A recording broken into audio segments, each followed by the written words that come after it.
First of all, I am very honored to stand here in front of you to deliver a graduation message. Okay. Sorry if I'm nervous because I have a nervous system, so sorry. First of all, I would like to good afternoon to everyone. Our school president, Sir Javier Ingarde, our guest speaker, Miss Giselle Rafael Caracala, and for our alumni, Miss Ali Macdin Cauzon.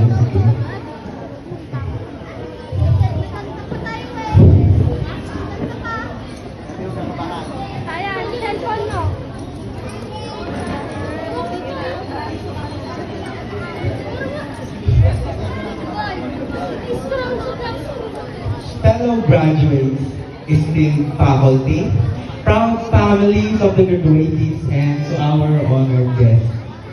We stand here today not at the end of a journey, but at the threshold of countless new beginnings.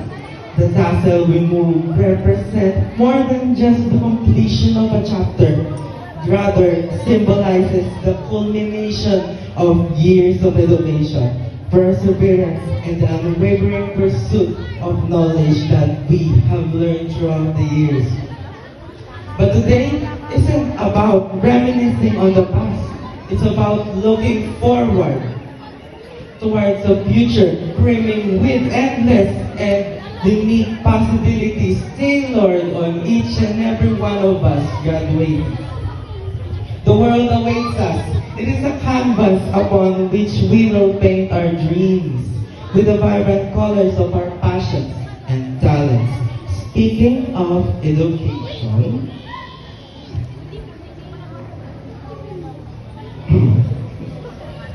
education is a continuous process said by my grandfather, which indicates that if you think we have completed or graduated now, we will yet face much more subsequent grade levels and have advances us towards a new challenging beginnings.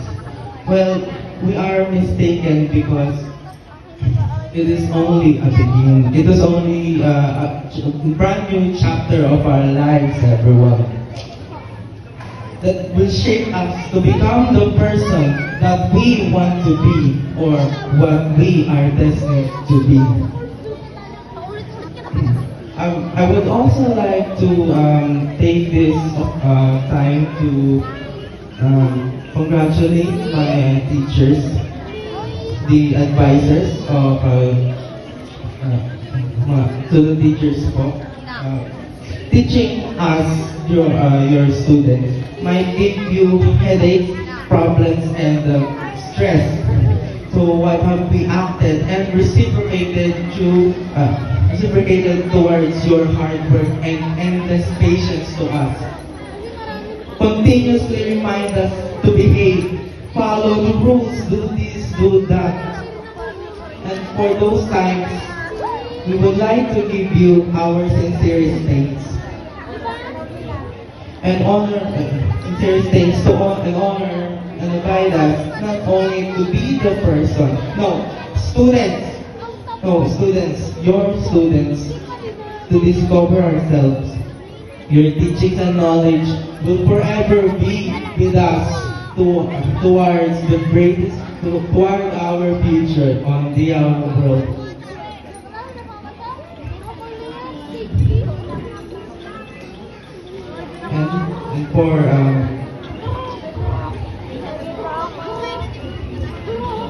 And for my fellow graduates, yet here we are.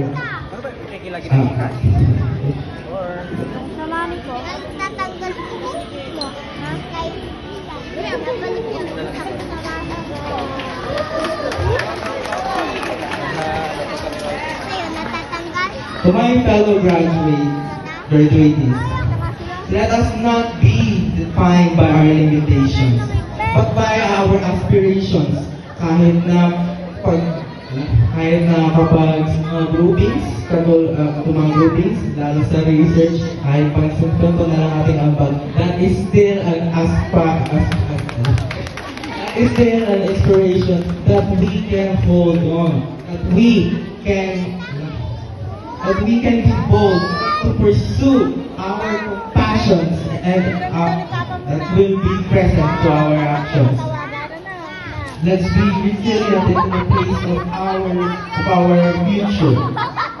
Let us be that generation that changes the status quo and strives for a more just and equitable world. But I know that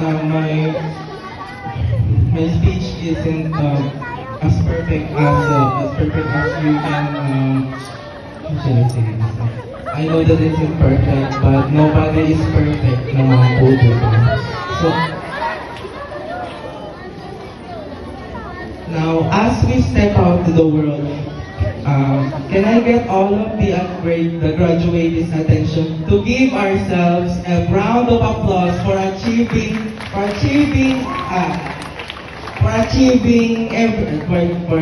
everything and that has made us to stand and sit here to be proud of ourselves. Let us carry us the lessons we've learned, the friendship we have forged and made, and the unwavering belief in our abilities na kaya-kaya natin ito. At ngayon na kaya na natin with you here na nasa stage. Congratulations to us, everyone. Let us embrace the challenges, seize the opportunities, and inspire us, generations to come. Congratulations, class of 2025. 2024, 2025. Let us mark our way to the world. Once again, I am Michael Gabriel Mangabad. Thank you for everything. Gabaldon Essential Academy Incorporated, Sir Javier, the opportunity to speak here. Now, thank you everyone.